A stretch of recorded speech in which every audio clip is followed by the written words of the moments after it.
We're going to start off with an article from financialpost.com called Toronto Home Sales Hit Lowest Point in a Year as Housing Boom Eases. We're going to talk about some of the numbers to start off. This is as released by the Toronto Real Estate Board. Home sales in Canada's largest city fell 9.1% in June. That is from the month before. A single month drop of over 9%. And that's the third consecutive monthly decline, according to data released on Tuesday from TREB. Now, as far as price goes, homes remained virtually unchanged last month, sitting around $1.06 million. Who can afford a place anymore? Apparently people can do it. And so prices haven't yet been impacted, but we are seeing this decline in sales.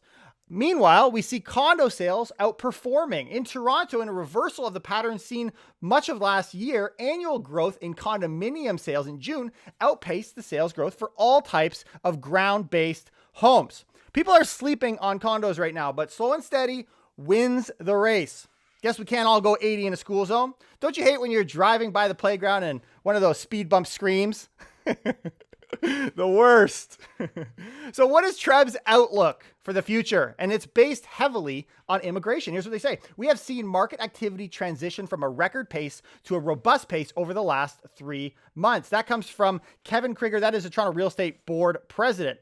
He also goes on to say, while this could provide some relief for homebuyers in the near term, a resumption of population growth based on immigration is only months away. We're starting to see things starting to open up again. We're going to see some of that. And I also, further in the show, want to talk about what impact immigration could be having that hasn't even really been accounted for as we're kind of hitting these numbers. CP24 carries it on and discuss a little bit more. They say the board, TREB, upgraded its forecast on Tuesday to capture the first quarter's unexpected and frenzied pace. It now predicts 2021 will deliver 115,000 home sales with an average of 1.07 million. It previously predicted 2021 would bring 105,000 transactions and a price of $1,025,000. So quite a big lift as far as their expectation for price and the number of transactions for this year, despite the last 3 months stats saying otherwise. So we're going to continue. What is going on in our market? Zaina Marani, who's an immigration lawyer with her own firm, Marani Law LLP, said that she has seen more new permanent residents this year. While most of the new immigrants are already in Canada, which has been a big point to the success, I think, for this year, becoming a permanent resident allows them to buy real estate. Listen to this.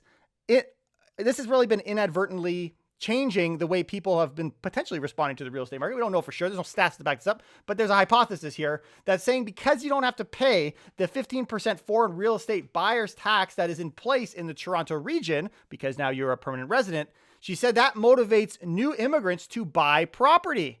Maybe the opportunity to do it is enough of them to want to, go ahead and do it sooner rather than later. Is it possible that the 15% foreign buyer tax could actually act as an incentive to purchase, leading to increased competition, leading to increased price? Normally, immigrants, if you follow the stats and you follow our show, buy after 3 years. Perhaps that timeline has shortened with these changes.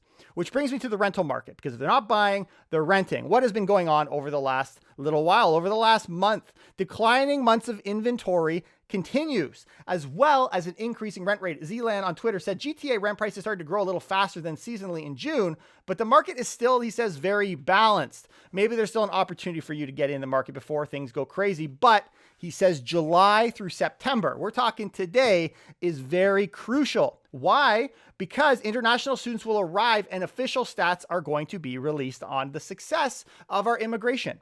If TREB is relying so heavily on immigration, we don't get it, that could mean things fall flat on their face. But in fact, if immigration continues at its pace that it has today, we're going to find ourselves in a very tight rental market and potentially a very tight housing market. It's a Toronto Sun article carrying on the conversation. How can you be successful buying in 2021? And I love the comment they leave. This is an opinion piece, but I thought that this absolutely applies. Maybe you can relate. As the market has powered along in its upward ascent, there have been little blips and seizes here and there specific to sectors or marketplaces or moments. We've seen different housing types shine at different moments in history in the last few years. While a banner year, it's not been an unchallenging one, and the value of an expert who closely follows and understands the market can mean success or failure forever and always, not just in these challenging times. Your agent can and should be a relentless student of the market, your specific market, your market. It shouldn't have taken a global pandemic to show us this, but it certainly did prove it. There you go. And I think that's what's made our podcast, I think that's what made us number one. I think that's why the success has taken off, and we couldn't have done it without your support. So thank you, thank you, thank you, thank you. Looking at the market here is what we have in front of us. So I want to discuss kind of what's coming in the future. In 2020, most forecasts saw home prices dropping during the pandemic. Well, except for us. Well, I grew up, I no longer believe in impossible things. So I'm a bit of a weirdo that way. When I was a small boy, I loved the fictional story of Santa, right? Now I know better. Thank God. Gotta love those Christian jokes. Anyways, we were studying the market. Why they haven't gotten more. When we're studying the market, it's interesting to see it. The market forecasters are like a minotaur in a playground. There's a swing and a myth. Blew that one, but we're moving along nonetheless. CBC.ca had an article called "Plenty of Room for House Prices in Canada to Rise as International Rates Stay Low." So I want to talk about some of the major reasons. These are my thoughts. I thought the article pointed at some of them. I'm going to add some to the tail end as well. But some reasons why I think the market is going to do well in the remainder of 2021. These are my thoughts. But here are some of the points they give. Companies, not just government. Government wants the piece of the pie, first-time home buyer incentive. But businesses now want a piece of the pie of its employees. Listen to this. Crozier Consulting Engineers, this is in Collingwood, Ontario, by the way, says it is offering new employees as an incentive, come work for us, $20,000 to make it easier to fight their way into an overheated real estate market that simply refuses to die. Here's the fine print. Before you rush to put your name in, some conditions do apply, as such offers always say in the fine print, including that the scheme only works for first-time buyers. Similar to a first-time homebuyer incentive announced in 2019 budget, it helps to boost the down payment for people.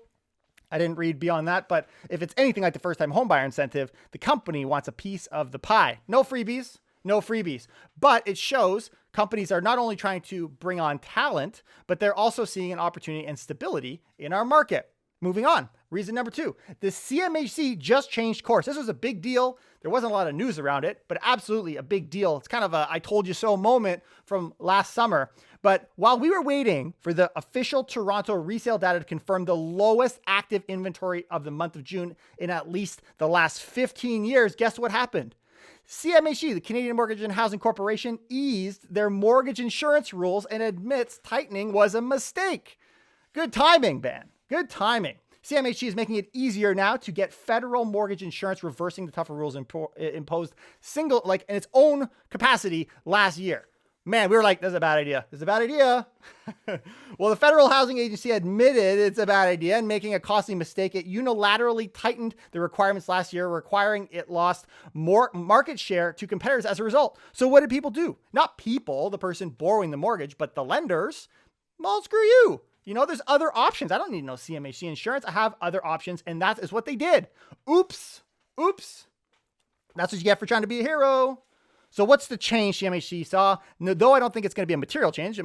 I don't even think it's going to get much of their market share back. The changes are this. You can buy a property. Borrowers have a minimum credit score of 600 instead of what they changed to the 680. Borrowers' gross debt service ratio can go to 39% rather than 35%. And the borrower's total debt service ratio is now as high as 44% instead of 42%. So you can borrow more and more people can borrow more. And that's kind of how it's equated. Mind you, all the other insurers have already been doing this the whole way through. But once again, a sign that, it's not working. The tightening isn't working. There's some stability. Are they doing it for stability or market share? I think it's maybe the market share, but absolutely the timing is now. And this is maybe another reason for prices to continue to go up. And then I want to get into number 3. This is one I'm adding to this article. A monthly downtrend isn't enough to reflect future growth. I'm talking about the last 3 months because we got to look at the stats in a little bit more detail. Scott Ingram on Twitter said, even though things are slowing down, declining for the 3rd straight month, don't underestimate this June volume. Let's look at it into its proper context.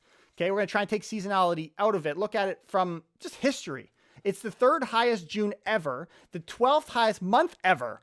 Forget season, 12th highest month ever.